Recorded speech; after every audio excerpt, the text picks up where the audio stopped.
News every 15 minutes, weather every 10, and sports twice an hour. Newstalk, KGVO, AM 1290 and 98.3 FM. You're listening to Montana Morning with Peter Christian. Replacing Obamacare could cost Montana over $120 million a year. Good morning, everyone. Montana Morning for Thursday, March 16th, 2017. Right now we have light rain in the area, 41 degrees, and Missoula roads are bare and wet. Our newscast, sponsored by Dig It Excavating, where they bring 30 years of excellence to every job. For all your excavation needs, just call 214-4292. This morning's top story. Montana officials estimate the state would have to pay an extra $126 million a year to continue its Medicaid expansion program under federal legislation proposed to replace the Affordable Care Act. About 71,000 people have signed up for Medicaid since Montana expanded its program under President Obama's health overhaul. The proposed Republican legislation, called the American Care Act, would reduce the federal match that pays for Medicaid expansion services after the year 2020 from 90% to about 65%. Governor Steve Bullock's spokeswoman, Ronja Abel, said that the state would have to make up the difference. Abel said the governor's budget office estimates that 34,000 of the 200,000 people now covered by Medicaid would lose coverage over the next decade.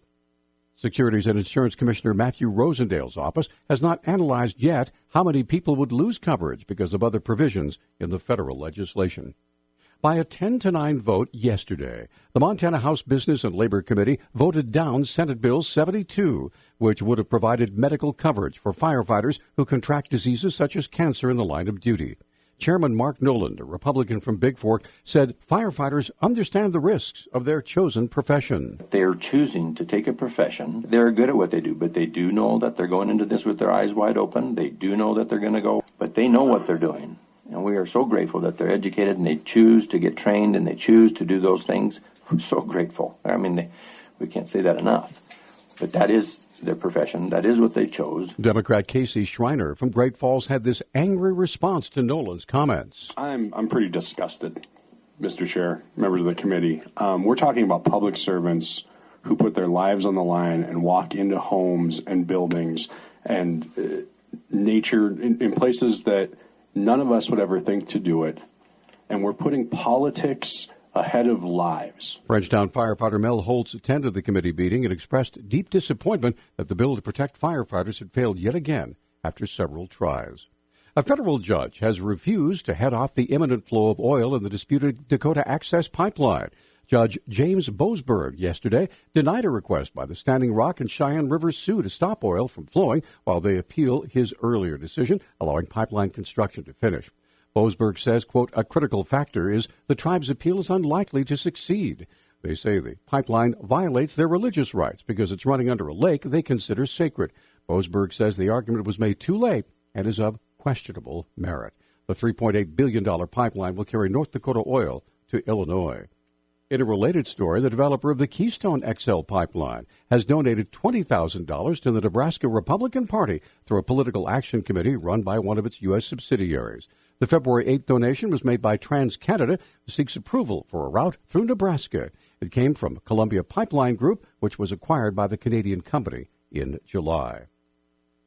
Missoula usually sees peak runoff from snowmelt around May, but Missoula County's floodplain administrator, Todd Kleitz, warns that it can come much sooner and that residents should be prepared. The very earliest year that we've had peak runoff that's been recorded anyway has been April 13th.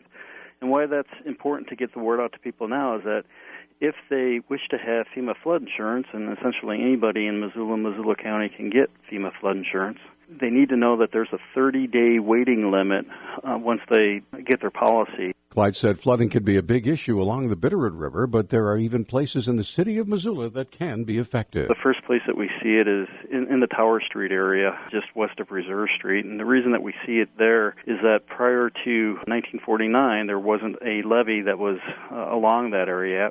We had floods in 1948 that flooded Orchard Homes area, and after those floods, the Corps of Engineers built a levee, but the levee stopped just east of Tower Street. According to Kleitz, Montanans have a low rate of flood insurance compared to those in other states. He says FEMA flood insurance doesn't just come from issues in the floodplain, and that things like street melt can also be covered. St. Patrick's Day is coming up tomorrow. It's a traditional day of partying with green beer and lots of other opportunities to overindulge in adult fun.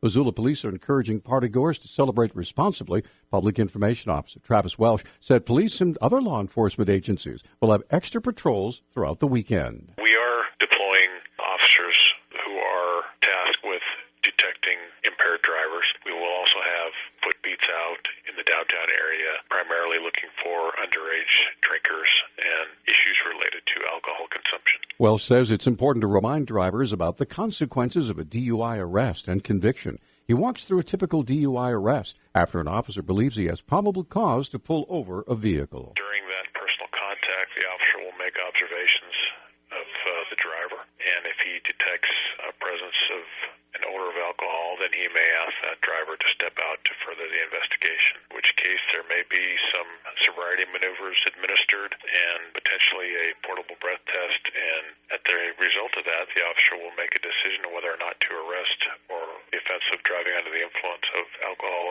and or drugs. According to national statistics, the average cost of a drunk driving conviction is anywhere from $4,500 to $6,500.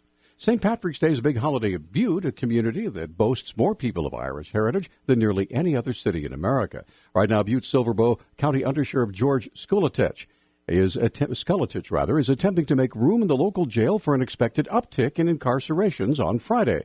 But because of a statewide problem with jail overcrowding, he's not having the best of luck. Trying to make some room at the inn. We attempted to get rid of a few inmates, basically just to get rid of them for the weekend and bring them back on Monday. But every jail in our region is pretty full, so we were able to get rid of 3, I believe, and I think 2 of them went to the prison or went to DOC, and 1 went out of state. So basically emailed our other partners throughout the state or other detention centers throughout the state and see if they have any room for anybody.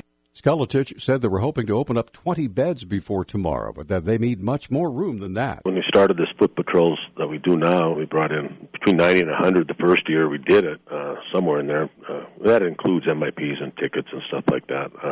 The last couple of years, it's only been about 30 to 35, but it's on a Friday again. It hasn't been on a Friday for quite a while, so we're planning for the worst and hoping for the best, basically. Though the number of arrests has been up around 100 on St. Patrick's Day in past years, Skulatich is optimistic that people are learning better behaviors. Our News Talk time now is 6:12. News Talk, KGVO. Missoula's official weather station. Mostly cloudy to cloudy skies and scattered showers early in the day. By the afternoon, our clouds will clear out and we'll see our high temperatures in the upper 40s and low 50s. It will be quite windy, though. Winds will gust as high as 20 miles per hour. I'm meteorologist Brooke Foster for KECI 13.